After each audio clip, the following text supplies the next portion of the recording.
Molecular phylogenies agree that land plants are monophyletic and most closely related to the Caria coleochaete group of green algae.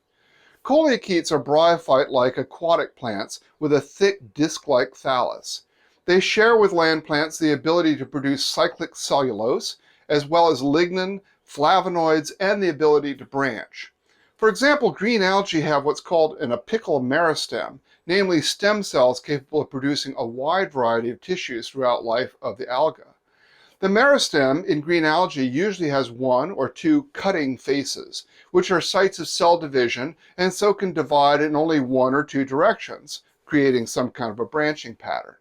In land plants, by contrast, the meristem is more elaborate, with 3 or 4 cutting surfaces, allowing the plant to branch in many directions and produce three-dimensional structures that help to reduce water loss. The key point is that many adaptations to the transition to land were already present in the aquatic ancestors of land plants. This is a theme to be repeated later in this class when we talk about the vertebrates. However, a number of features were not present in these aquatic ancestors, but are characteristic of land plants. These are the land plant innovations. They include non-motile, wind-dispersed sporopollen and walled spores, as well as the presence of waxy cuticle and an alternation of generations between an asexual sporophyte and a sexual gametophyte. The first land plants are from the Middle Ordovician, around 475 million years ago, and consist of a tetrad of spores divided into groups of 4. Notably, these spores and pollen are made out of sporopollenin, which makes them almost indestructible in most environments. There are also non-diagnostic cuticles and vascular bundles that may or may not have terrestrial plant affinities. The pieces of cuticle are suggestive, however, of waxy cuticle of liverworts. The liverworts have a thallus composed of a small, fleshy, leaf-like body, kind of like a little tongue, root-like rhizomes, and swimming reproductive cells. The thallus is often waxy on the outside to minimize water loss, and the wax in the cells under it can both preserve pretty well. By 450 to 420 million years ago, there is carbon isotope evidence of mosses and liverworts in Appalachian rocks, suggesting the presence of these stem group land plants already on land. Mosses, for instance, have a simple rhizome on a set of overlapping scales that are topped by a spore-containing capsule called a sporangium. Finally, by 425 million years ago, in the late Silurian, we start to find the widespread remnants of plant stems and vascular plant remains. Land plants have fully arrived. Vascular plants, like ferns and horsetail rushes, develop water-conducting tissues inside the stem and leaves. These plants are called tracheophytes, and they develop tubular cells called tracheids that transport water, sugars, and dissolved gases in the plant. Silurian and early Devonian plants consist of a turf a few centimeters to perhaps a meter high by around 430 million years ago. The turf plants have simple rhizomes with vertical branches tipped with a sporangium, which contain the reproductive spores. The classic representatives of this flora are plants in the genus Cooksonia that have simple, rootless, and leafless stems with terminal sporangia. The stems, also called axes, are supported by hair-like rhizomes in the soil. Cooksonia plants have stomata and required moisture for reproduction of their spores, like liverworts.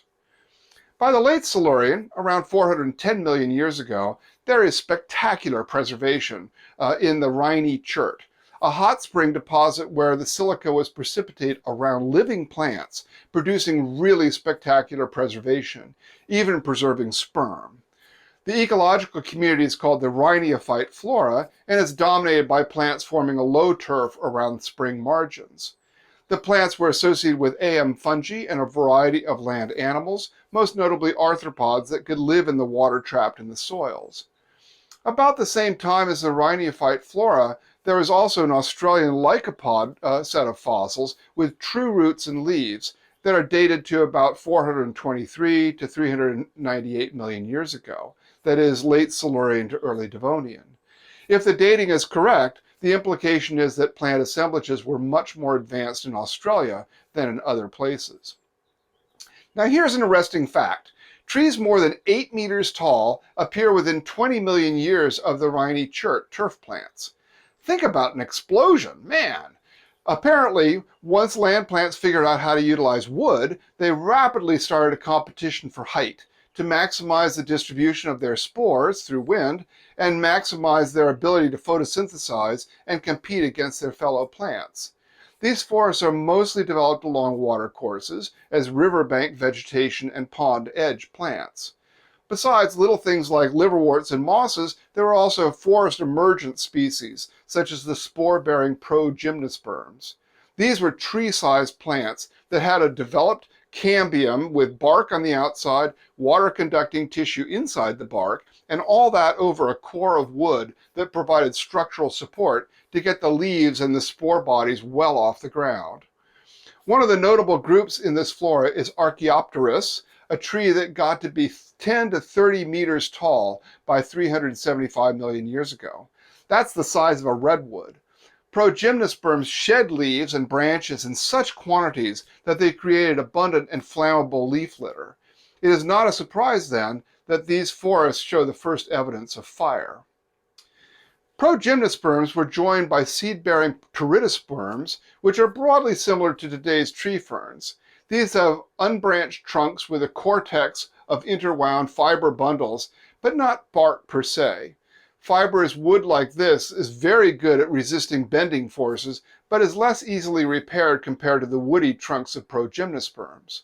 Fibrous trunks are also really good for plants that are growing fast, both to fill space quickly, such as when a big tree falls over and dies in the forest, and also to outcompete slower growing species.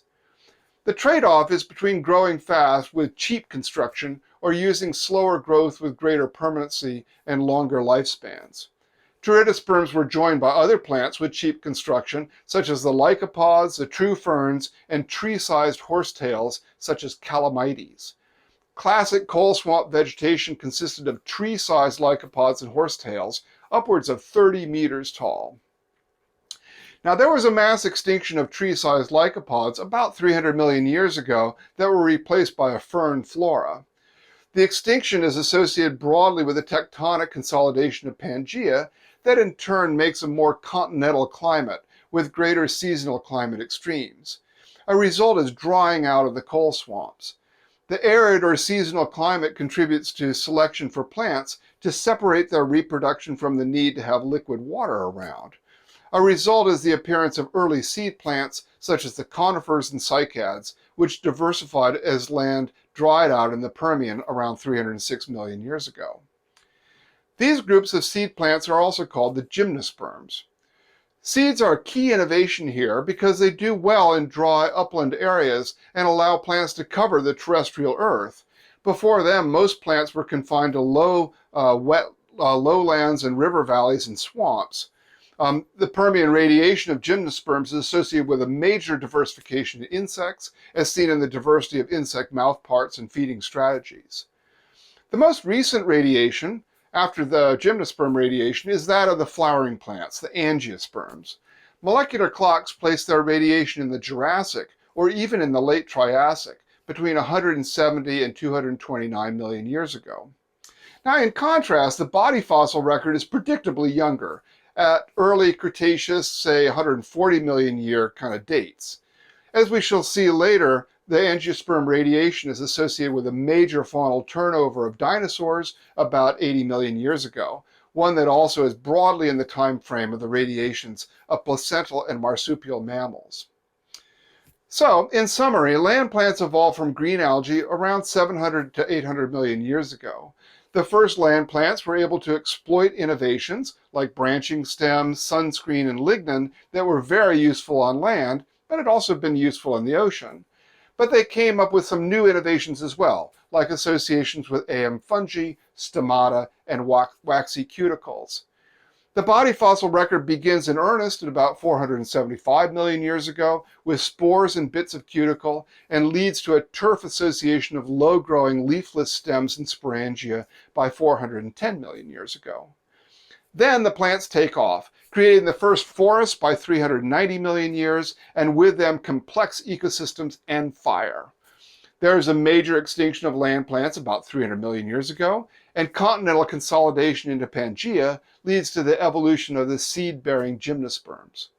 Finally, the start of modern floras with flower-bearing angiosperms develop in the Jurassic, alongside the radiation of mammals, birds, insects, and dinosaurs.